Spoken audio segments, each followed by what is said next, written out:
Senhores telespectadores, o programa Justiça Sem Fronteiras vai entrevistar, nesta oportunidade, o desembargador Paul Ehrlich. O desembargador Paul Ehrlich é um desembargador federal do Tribunal Federal da 2ª Região, que envolve aqui o nosso estado do Rio de Janeiro e o Espírito Santo. E nós vamos conversar com Sua Excelência sobre diversos aspectos ligados à sua atividade funcional e também relativamente ao direito administrativo, área em que ele é um especialista, ok? Muito bem. Pô, muito prazer em tê-lo aqui conosco. O desembargador Paul Ehrlich é um companheiro antigo, se me permite a intimidade, desde os tempos da EMERJ, onde eu fui diretor-geral, e ele já era um brilhante professor. Obrigado. Então, temos essa aproximação que é muito grata para mim. Ehrlich, me diga uma coisa, falando de direito administrativo, me dá um panorama do direito administrativo nesse momento no Brasil, o que há de revolucionário, de novo, o que é que mudou fundamentalmente? Um panorama para a gente conversar sobre isso. Inicialmente queria agradecer a oportunidade de poder expor, né, a área do direito administrativo, principalmente sob a minha ótica da Justiça Federal, né? A Justiça... bom, o teu tribunal é basicamente um tribunal administrativo. Exatamente. Podemos dizer exatamente, assim. exatamente. A Justiça Federal, ela tem como foco primário, né, claro, o direito administrativo.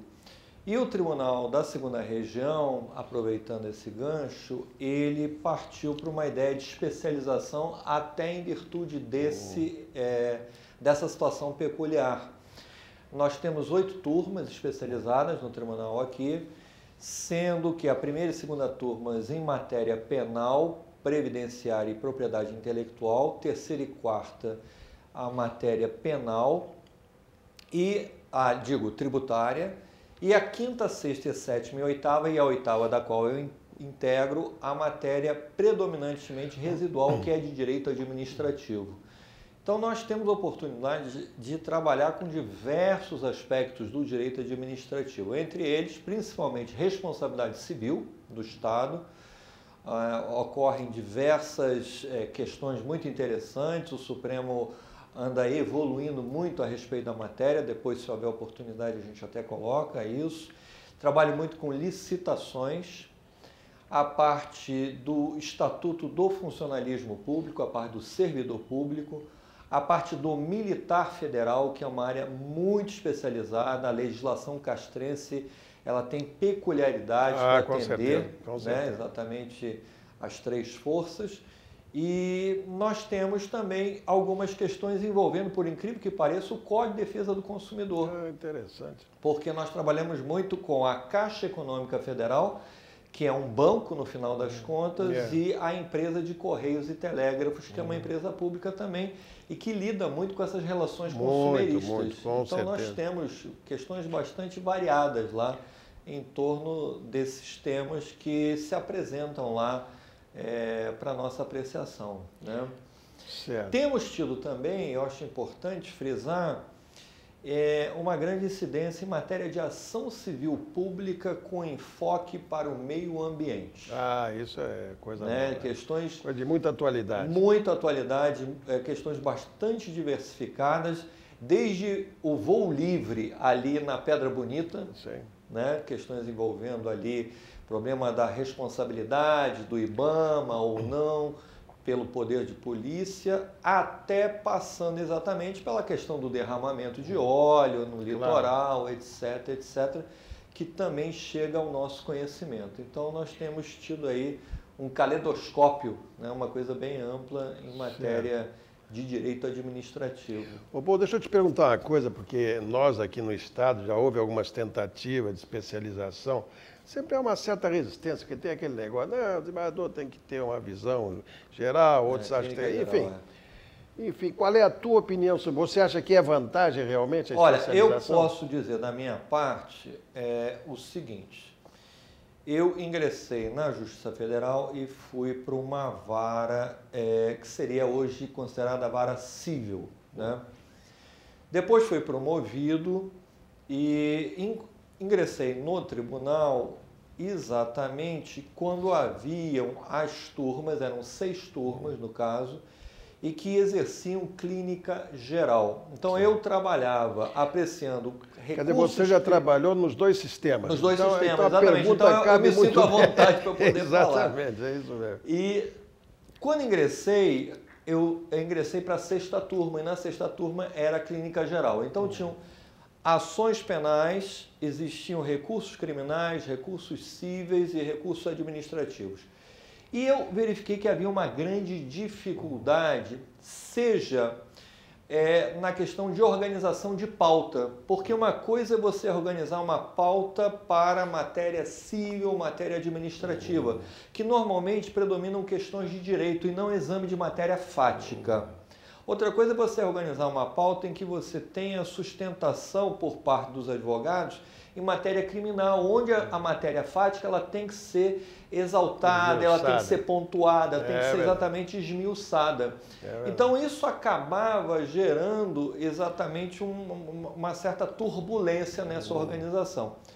Quando nós decidimos lá no plenário especializar, houve uma grita exatamente nesse sentido. Ah, isso aí vai fossilizar, isso aí vai retirar a visão geral, etc, etc. Mas acabou predominando o ponto de vista de que, como há uma grande necessidade de acompanhar a modificação da legislação, né? O Código de Processo Penal mudou agora, o Código Penal mudou agora, recentemente, na parte do crime contra os costumes, por exemplo, etc. E na parte, principalmente do processo administrativo, ampla defesa, prazos prescricionais, então acabou se entendendo que era mais útil, mais pragmático no sentido realmente dessa especialização. E a especialização trouxe bons resultados, no meu ponto de vista. Você acha que foi vantajosa? Foi vantajosa.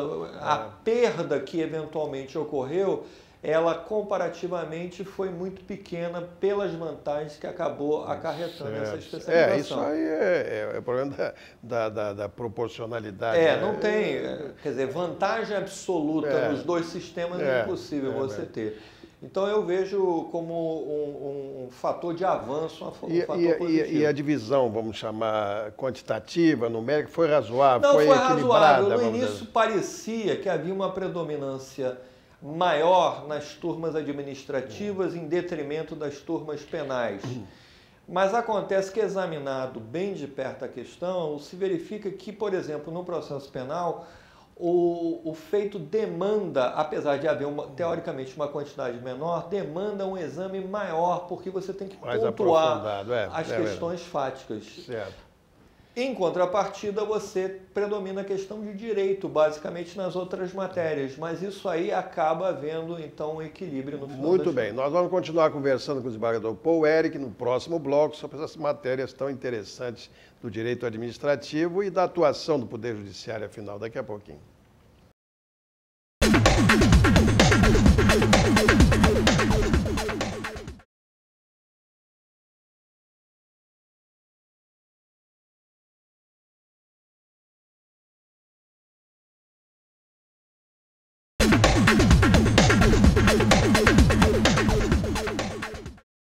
Muito bem, estamos de volta, o programa Justiça Sem Fronteiras, conversando nesta oportunidade com o desembargador Paul Eric, do Tribunal Regional Federal da 2ª Região.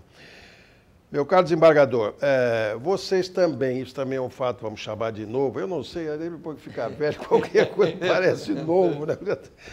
Mas o problema do Juizado Especial Federal, essa experiência foi vitoriosa no âmbito da Justiça Federal? Foi, isso é verdade, quer dizer... o Juizado Especial veio atender uma demanda, no caso aí, que era uma demanda reprimida. Vale dizer, haviam determinadas causas que, talvez pela menor complexidade econômica, complexidade financeira, não havia interesse da população de levar isso à discussão. Certo. Isso é interessante porque tem um caráter pedagógico. Se imagina, vai levar para o juizado porque vai ter uma indenização, vai obter um ganho. Mas acontece que eu vejo, de um outro sentido, eu vejo o Juizado Especial Federal, principalmente, lançando assim bases pedagógicas. O que eu quero dizer com bases pedagógicas? No sentido de mandar mensagens ao poder público para o aperfeiçoamento das suas atividades. Exatamente. De repente, isso aconteceu também com a súmula vinculante. exatamente. Uma maneira de condicionar uma a atividade maneira de orientar administrativa. e condicionar. Verdade. Então, o juizado especial tem esse caráter exatamente de apontar para o poder público quais são as deficiências, o que deve ser aperfeiçoado, além de propiciar exatamente um maior acesso à tutela jurisdicional. No nosso caso, eu tenho visto isso como de forma muito positiva, até porque houve uma implantação simultânea do processo eletrônico.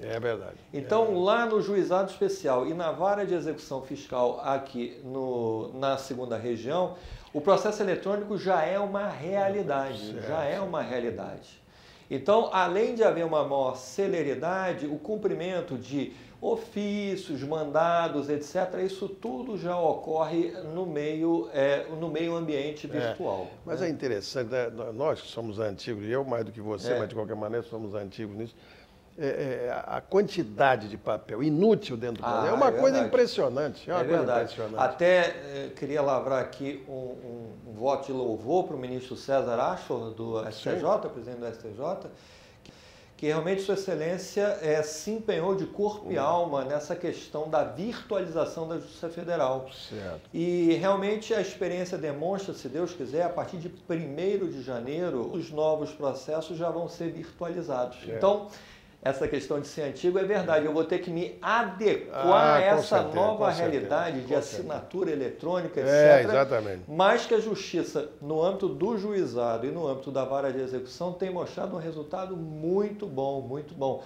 É só pensar na penhora online, né? Antigamente teria que sair um ofício, por exemplo, para o Banco Central, para que bloqueasse a conta. Hoje não, do gabinete você tem uma senha, você já faz aquele bloqueio rapidamente, né? Então tem se mostrado bastante. Eu não vou dizer que a informatização acaba com o papel, porque a justiça sem papel não é bem assim. Não acaba. Mas reduz sensivelmente. Sensivelmente.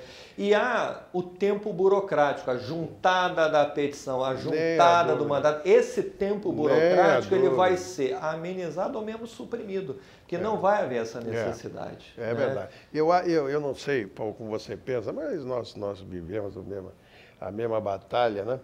Eu acho que esse negócio de justiça rápida, filosoficamente, é uma balela. A justiça não pode ser rápida. Agora, há realmente determinados recantos, vamos dizer, determinados setores, em que a gente precisa abreviar, não é isso? Então aí são coisas, melhor dizendo, que dependem de nós. Essas nós temos o dever de fazer, porque nós somos servidores públicos, né? Porque essa questão da justiça célere acaba atropelando o exame necessário da causa. Então, isso aí, eu acho que não compensa, não vale a pena. Não vale a pena, a não ser que se a pessoa optar por viver no regime autoritário, né? Aí o magíster máximo... Aí realmente, tolito question, né? Falou, acabou. Falou, acabou e deixa aquilo lá. Com certeza. Mas no Estado liberal, democrático, não há como fazer. Aonde o princípio Eu acho que a pressa briga com essa ideia, né, da plenitude da defesa dos direitos, da preservação. A emenda 45 acrescentou o inciso 78, artigo 5º, e trouxe essa ideia da celeridade. Mas eu acho exatamente... Concordo, sem comprometimento da figura da justiça. Não tenha dúvida. Do exame do caso concreto. Exatamente. A Justiça Federal sempre foi muito acusada, entre aspas, né, assim, na boca